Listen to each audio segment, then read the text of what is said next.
Hey everybody, welcome to part 3 of Magic Treehouse number 8, Midnight on the Moon by Mary Pope Osborne. You're watching Seriously Read a Book. My name is John. They have copies of this book frequently at libraries and bookstores. Here we go, you ready? Chapter 7, The Moon Man. Jack's heart nearly stopped.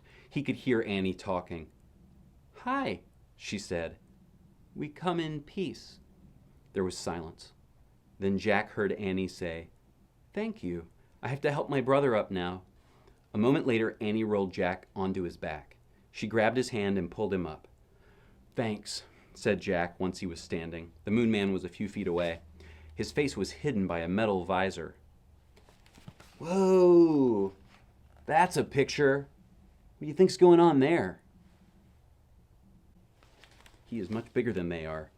He looked like a huge spaceman with a giant tank on his back. It was as big as a refrigerator.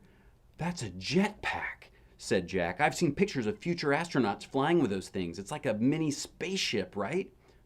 The Moon Man didn't answer. "I don't think he can hear us," said Annie. "He's not hooked up to our radio." "Oh, right," said Jack. "I'll write him a message." "Good idea," said Annie. Jack pulled out his notebook and pencil. He wrote, "We're Jack and Annie. We come in peace from America. Who are you?" Jack handed the notebook and his pencil to the Moon Man. They looked tiny in his big hands. The Moon Man looked down at the message. He looked at the tiny pencil. Then he turned the notebook over. Jack and Annie watched as the Moon Man put the pencil to the paper. He was writing something very carefully. Finally, he gave the notebook back to Jack. Jack and Annie stared at the marks. "Look at that. I think those are the marks. What the heck is that even?" "What the heck?" "Stars," said Annie. "He drew stars." "Maybe it's a space map," said Jack. "Space map?" said Annie. "Hey, Jack, map starts with M." "Oh, wow," said Jack. "This must be the fourth M thing. Let's ask him what the map means," said Annie. She turned around. "We'll never know now," she said. "Why?" Jack looked up from the map. "That's why," Annie pointed. The Moon Man was flying over the mountains. "Thanks!" Annie cried. Chapter 8, One Star to Another. "Who was that guy?" said Jack. "What does his map mean?" "I don't know," said Annie, "but let's see if it works." Jack took a deep breath. "Yeah, we'd better hurry back. I think I'm running out of air. It feels harder to breathe." "For me too," said Annie. "Go slow, don't breathe too much," said Jack. He and Annie took long floating steps toward the moon base. Jack held his breath as if he were underwater. By the time they got to the white dome, he was ready to burst. Annie pushed a button beside the huge door. It slid open. They hurried into the airlock. The door closed behind them and the door to the hallway opened. Jack opened the visor of his helmet. He took a long, deep breath and let it out. "Let's get out of these suits," said Annie. "Good idea." Jack was dying to free his arms and legs. As they moved clumsily into the spacesuit storeroom, Jack felt heavy again. He and Annie unlocked each other's helmets, gloves, and boots and pulled everything off. Then they stepped out of their bulky suits. "Whew," Jack said. He took off his glasses and rubbed his eyes. It was great to be free, even if he no longer felt as light as a feather. "Hurry, Peanut's waiting," said Annie. She led the way down the steps to the bright landing chamber. "Yay," she said softly. Jack was relieved to see the treehouse still there. Soon they'd be heading home. He couldn't wait. Jack and Annie crawled through the treehouse window. "We're back, Peanut," said Annie. Squeak! Peanut ran to the letter M. "We missed you," said Annie. She patted the mouse's head. "We met a moon man." "Sorry, Peanut, but you have to move," said Jack. "We have to put the map on the M." Jack tore the star map out of his notebook. He placed it on the M, next to the mammoth bone, the mango, and the moonstone. He sighed, then sat back on his heels. "Hand me the Pennsylvania book," he said. They needed the Pennsylvania book to get back home. There was silence. Jack turned and looked at Annie. "It's not working, Jack," she said. "The book's not here." What? Was the map the wrong thing? They looked around the treehouse. "It's definitely not here," said Annie. Oh no, Jack's heart sank. He picked up the star map and stared at it. Squeak, squeak! Peanut jumped out of Annie's arms and scurried back to the letter M. "I've got an idea," said Jack. There they are. They don't look too happy about this discovery, do they? Oh my goodness, they're trapped on the moon. He reached into his pack and took out his pencil. "What are you doing?" said Annie. "You know how to draw a constellation?" said Jack. "You connect all the stars. What happens if we try that?" He drew a line from one star to another. He kept drawing until all the stars were connected. "Let me see. Let me see," said Annie. Jack held the paper out so they could both study it. "It looks like a mouse," said Annie. "Yeah," said Jack. "Look at that. It does look like a mouse, doesn't it? A mouse constellation. You ever look at constellations and think you see a mouse? I have never done that. Not yet." "Is there such a thing as a mouse constellation?" said Annie. "I don't think so," said Jack. Squeak! Annie and Jack looked at Peanut. She was standing on the M. "Oh, wow. Jack," Annie whispered. "I think I know what the fourth thing is." Jack grinned. "Me too," he said. "It's a mouse," they said together. Squeak, squeak. "Maybe the spell is Moonstone Mango Mammoth Bone Mouse," said Annie. Jack touched each M thing in turn as he whispered. "Moonstone, Mango, Mammoth Bone, Mouse." "Let's say it over and over and see what happens," said Annie. Together they chanted, "Moonstone, Mango, Mammoth Bone, Mouse. Moonstone, Mango, Mammoth Bone, Mouse." Suddenly a bright light filled the treehouse. The light got brighter and brighter and brighter. The brightness was blinding and whirling. The air spun with brightness. Then everything was clear. Peanut the mouse was gone, and Morgan Le Fay stood before Jack and Annie.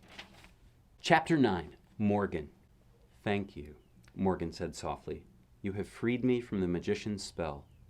Jack just stared at her. "You were Peanut?" Annie said. Morgan nodded and smiled. "Really? You were with us all the time?" said Jack. "On all our missions?" Morgan nodded again. "Why did we have to go on this mission to find a mouse?" said Jack. "If you were always with us." "To break the spell, we had to be on the moon," said Morgan. "You could have broken it the minute we arrived."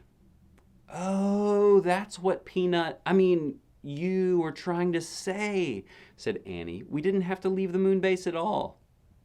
Morgan nodded, smiling.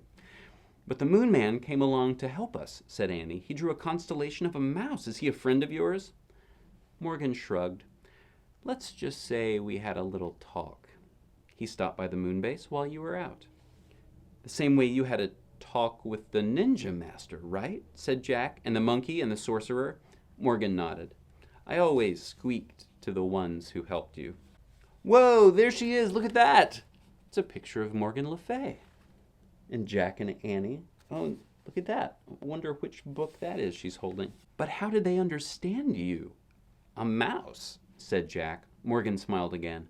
"Certain wise ones understand the language of little critters," she said. "I bet it was you who turned the pages of the books," said Annie, "to show us where to go next." Morgan nodded. "But who turned you into a mouse?" said Annie.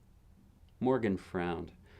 "A certain person who likes to play tricks on me," she said. "His name is Merlin." "Merlin?"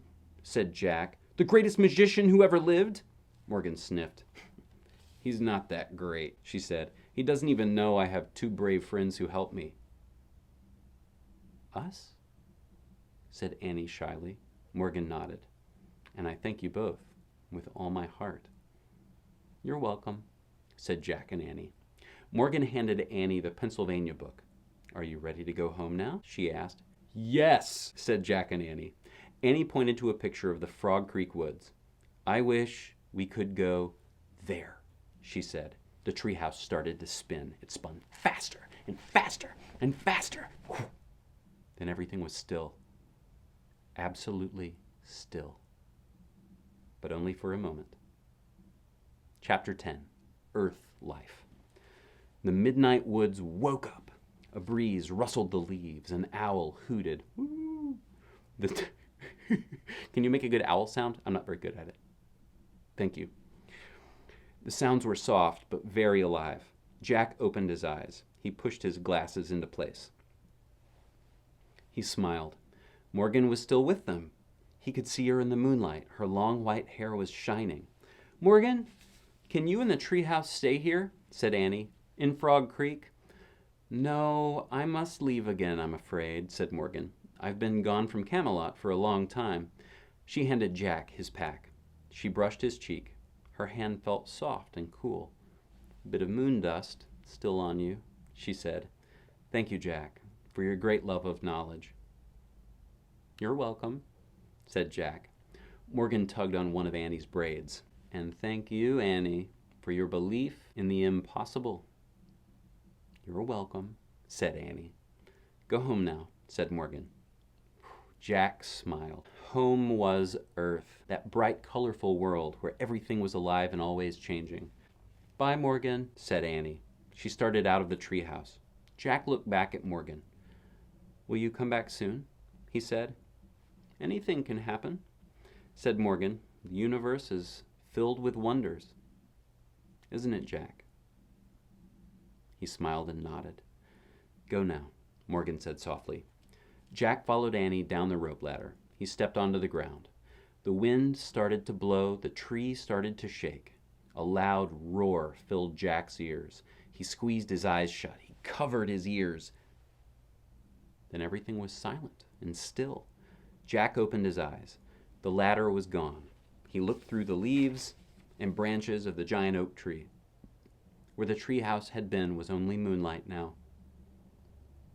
"Bye, Morgan," he whispered sadly.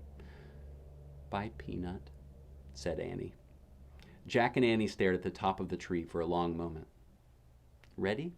said Annie. Jack nodded. They started for home. The midnight air felt cool and moist. It was filled with the soft sounds of earth life. Jack and Annie left the Frog Creek woods. They started down their street. Annie glanced up at the sky. "The moon looks really far away, doesn't it?" It did, thought Jack. It was. "I wonder how the Moon Man can be up there all alone," said Annie. "What do you mean?" said Jack. "I mean, who helps him put on his spacesuit?" said Annie. "Who helps him get up when he falls down?" "And who is he?" added Jack. "Who do you think he was?" said Annie. "He must be a scientist or an astronaut from Earth," said Jack. "No, I think he's an alien," said Annie. "From another galaxy." Jack scoffed. "What makes you say that?" "I just feel it," said Annie. "Wrong," said Jack. "There's no proof that aliens exist." "Maybe not now," said Annie. "But don't forget, we were in the future." "Oh, brother," said Jack. They crossed their yard and climbed their back steps. Annie tiptoed inside the house. Jack followed her. Before he shut the door, he glanced up at the moon. Was Annie right? He wondered. Could the Moon Man have come from another galaxy? Morgan's words came back to him. The universe is filled with wonders, isn't it, Jack? "Good night, Moon Man," Jack whispered. Then he closed the door. One last illustration. There's the moon. And that was Magic Treehouse, number 8, Midnight on the Moon by Mary Pope Osborne. If you like this book, please like, subscribe, click the bell, and if you loved it, share this video with someone you love. My name's John. I'll see you next time here at Seriously Read a Book. Till next time.